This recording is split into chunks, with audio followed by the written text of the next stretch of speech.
let's talk about it. So there's this artist by the name of Hocus 45th, right? And he has this thing called the Drop Your Flag Challenge. This is something that's going on in the East Coast, and he's calling for more men to kind of renounce their gang ties and kind of it's something positive. So Adam22 sees this challenge and he mocks it.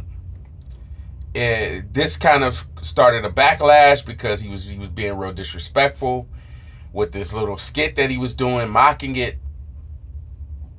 Styles P caught wind of it. He put out a tweet and indirectly took shots not only at Adam22 but associates of his, like telling them, hey, you need to check this guy because he's being real disrespectful to the black community. So this is how I come to catch this stuff, and I'm like, what?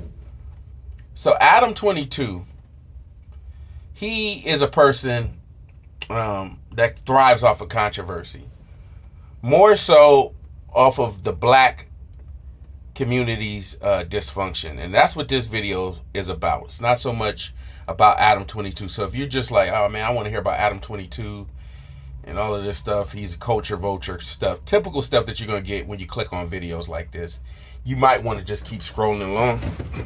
This is more so about the system. This is more so about the system, how the system profits off of black dysfunction, right? And black dysfunction has largely become a business now, right? When I say it's become a business, I'm talking about from everything that we see, especially on the internet. But I'll break it down. Let's start off with gangs originally started off as. They started off as posses or groups that were put in place to kind of protect people from, danger or threats of violence. Some say that the gangs in Los Angeles were because there was a gang called the Spook Hunters, and and they formed these gangs to kind of protect themselves from racial violence or racial terror. But what happened was this turned into something that morphed into something that we just can't even, we still to this day, we can't wrap ourselves out of.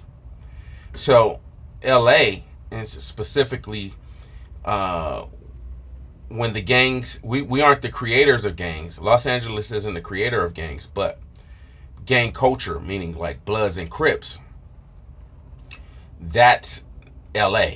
And that has spread internationally throughout the entire world.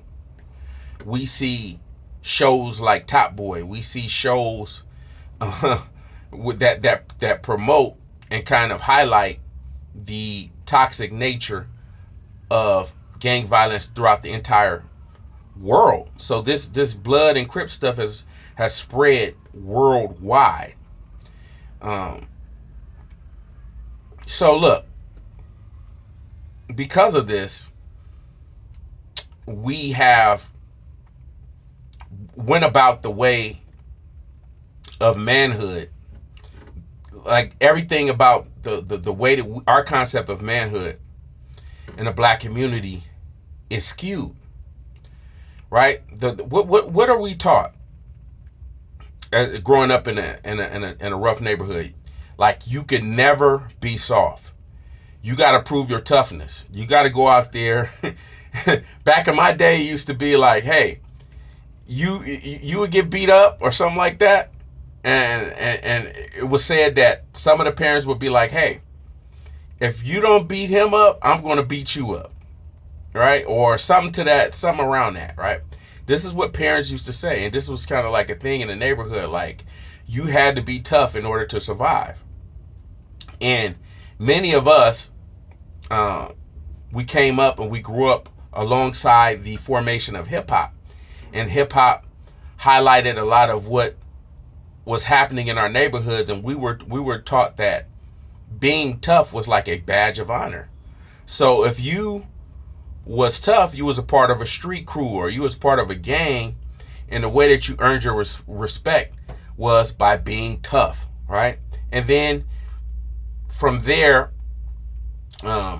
you would enter the world of crime, and the world of crime would be you eventually getting caught up in prison, the life of prison, where prison sort of kind of been prison became like a rite of passage, where hey, you make it to you commit these crimes, you go to juvenile hall, right? Then you go to camp, and then you go to youth authority, and then you go to prison, right? And you might go county, or you might go state, or you might go federal, right? But these were seen as like almost like, I'm not going to say college, but these were levels of how gangster or how tough you could be, right?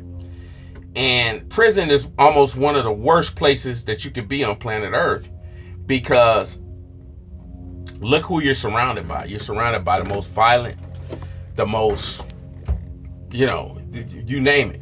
And you have to figure out a way to survive in that system. So hip hop mirrored the streets. And when hip hop mirrored the streets and reflected the streets, what did you end up having happen? You had the artists wanting street cred. The artists wanted to be connected to figures in the street. Like, okay, you had to be connected to somebody in order to kind of move around. On the East Coast, on the West Coast especially, you had to be connected to somebody in order to move around, unless you wanted to continuously get robbed at your shows. So you had artists who wanted to be street guys. You had street guys that wanted to be artists. And this created a cycle where record labels kind of profited off of this. Why? Because you know that this artist is legit and the stuff that he's rapping about is real. Why? Because he's connected to this guy from the street. We go back to the Bad Boy era. We go back where Puffy was connected to Wolf, and Wolf was this street guy. You had Death Row, where not just Suge Knight, but the mob Pyrus, and you had that camp that Death Row ran with, alongside with the artists that had gang ties. And basically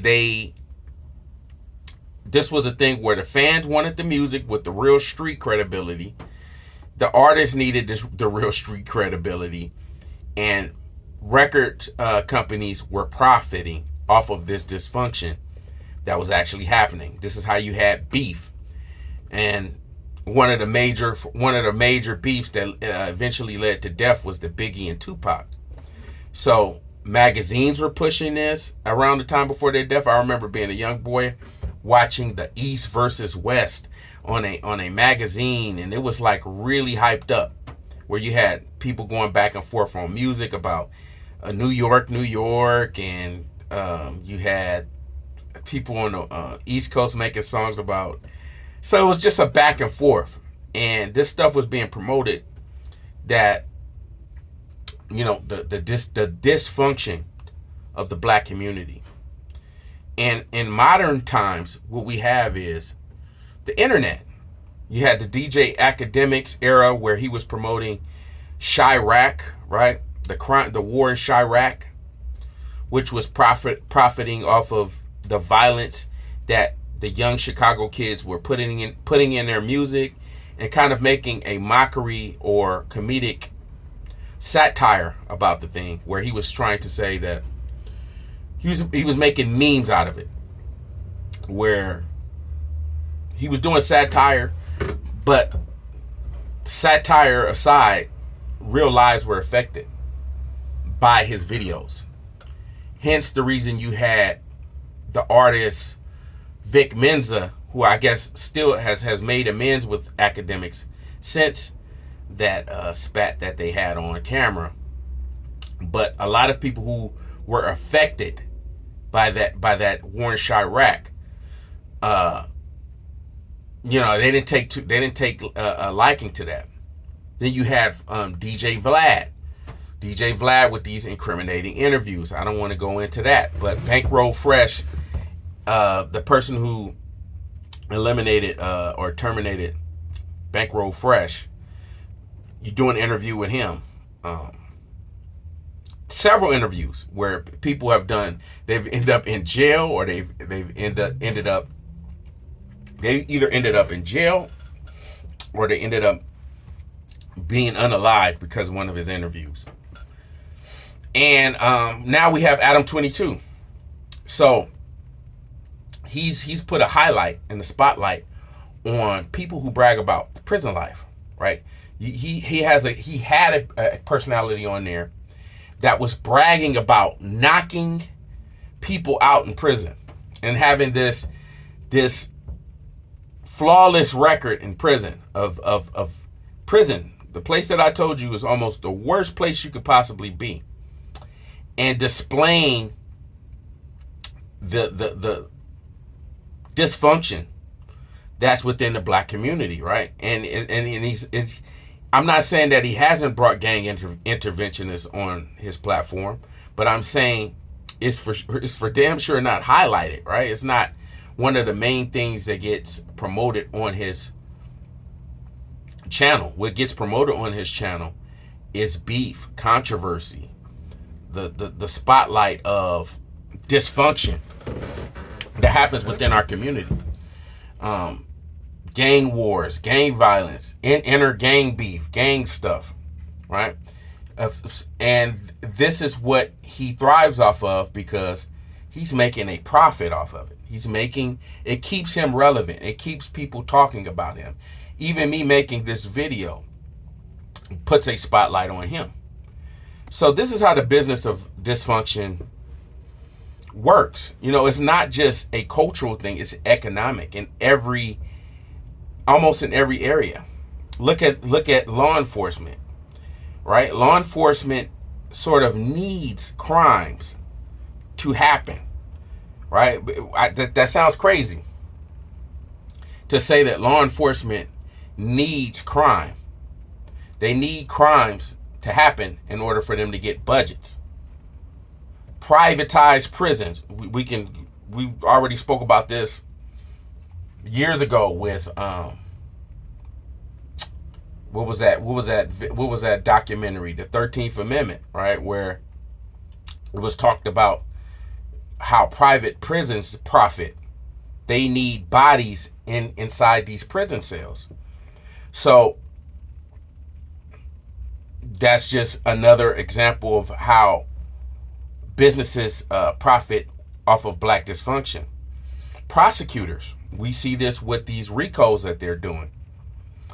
The prosecutors are using rap lyrics that people are putting in songs to get their convictions up, and they need these conviction rates in order to look like a successful prosecutor, right? Record labels, they monetize the trauma that we rap about in our music. So if somebody is having a beef, right, and they're rapping about the bodies that got dropped and making these demonic type songs, kind of like what you saw with Fulio. With Julio, I think his name is Julio Fulio. I may have gotten his name messed up, but yeah, you know, they profit off of these beefs. You know, for example, I'm not saying Kendrick Lamar and Drake, but these back and forths. I'm just talking about on a smaller level, how these businesses profit off of beef, off of dysfunction, off of just the evils within the black community. Also, you know, it further enforces this this psyche among us black people, especially black men, that we have to put up this veil of this patriarchal masculinity, to be tough, to be strong. And what that does is it keeps us trapped inside of this system. where you're not only trapped, but you're mocked. So it's a loop, right? You go out here, you get in these streets, you commit a crime, you go to a prison system that's going to profit off of this. You get inside the prison. You come out with these prison stories. So what happens after you got all of these prison stories and these crime stories? You go to YouTube, you start your YouTube channel. Hopefully, after a while, somebody like Adam22 picks up your story. You get to go on this platform, you get glorified, you get to talk about this crime stuff, and it's a cycle, right? Because the ultimate point that I'm making is that peace is really bad for business, right? Peace, if the world was peaceful, if we decided, hey man, we was going to step away from gangs, if we were going to step away from promoting the toxic messages of intraracial violence. Some of you guys call it black on black violence. I call it intraracial violence. And we talked about being better fathers, being better people, treating our women with respect, right? These type of things, there's no profit in that. There's profit in what? I'm a black man, you're a black woman. I'm a feminist, you are a toxic patriarch. So the black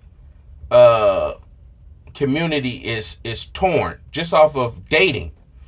We see this stuff, a black man ain't worth nothing, or a black woman ain't worth nothing, and we keep going at it. A peaceful relationship, a relationship that has everything healthy about it, that's not going to get promoted because it's not profitable. So that's the whole point of this video, is that the dysfunction that gets circulated within the black community is profitable.